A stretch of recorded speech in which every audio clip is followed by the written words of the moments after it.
नमस्कार, आप देख रहे हैं न्यूज 18 का डिजिटल प्लेटफॉर्म और मैं हूं आपके साथ जागृति खंतवाल। और आज बात पाकिस्तान अधिकृत जम्मू कश्मीर यानी कि पीओके की, जहां हाल के दिनों में हालात तेजी से बिगड़ते दिखाई दे रहे हैं।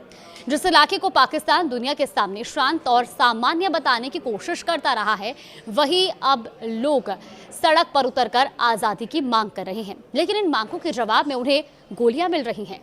रावलकोट में हुई हिंसक झड़पों के बाद पूरे पीओके में तनाव फैल गया है। प्रशासन और प्रदर्शनकारियों के बीच टकराव लगातार बढ़ रहा है और ये घटनाक्रम केवल स्थानीय राजनीति तक सीमित नहीं है, बल्कि पाकिस्तान सरकार की नीतियों और उसकी सुरक्षा व्यवस्था पर भी गंभीर सवाल खड़े कर रहा है।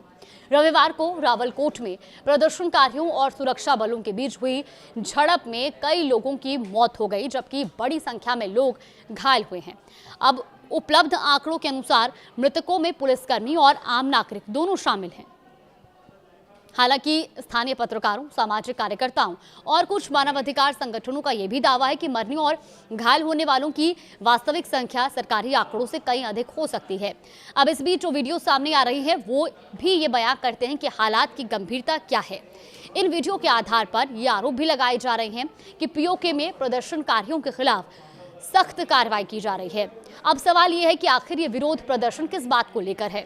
दरअसल प्रशासन ने ज्वाइंट आवामी एक्शन कमेटी यानी कि JAC के प्रस्तावित लंबे मार्च को रोकने के लिए व्यापक अभियान चला रखा है।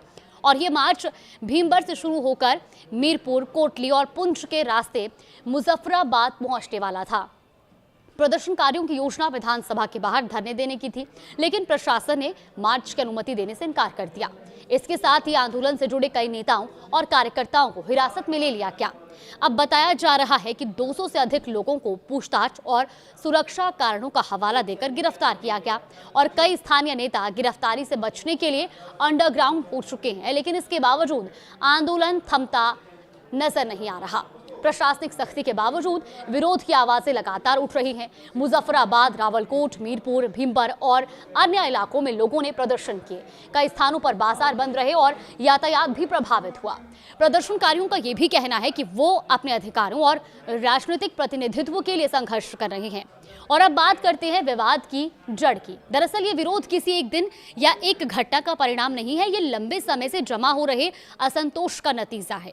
जहां एक तरफ महंगाई, बिजली की बढ़ती कीमतें, बेरोजगारी, प्रशासनिक समस्याएं और राजनीतिक प्रतिनिधित्व जैसे मुद्दों को लेकर लोगों में नाराजगी बढ़ रही थी।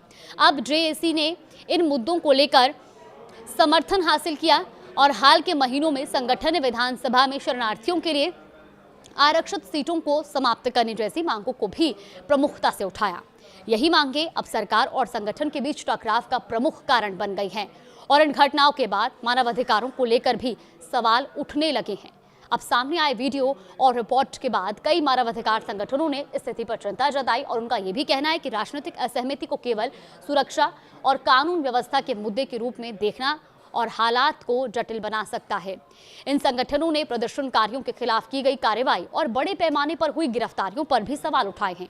उनका यह भी मानना है कि इस तरह की कार्रवाई से क्षेत्र में तनाव और बढ़ सकता है। फिलहाल पीओके में हालात पूरी तरह सामान्य नहीं हुए हैं।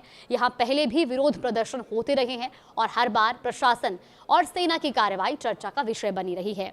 अब प्रशासन किसी भी नए बड़े प्रदर्शन को रोकने की तैयारी में है, जबकि आंदोलन से जुड़े लोग अपने अभियान को जारी रखने की बात कह रहे हैं। इस पूरे घटनाक्रम के बीच जुलाई में होने वाले चुनाव भी बेहद महत्वपूर्ण माने जा रहे हैं, क्योंकि स्थानीय मुद्दों के साथ साथ 12 आरक्षित सीटों को समाप्त करने का मामला भी राजनीतिक बहस के केंद्र में आ चुका है।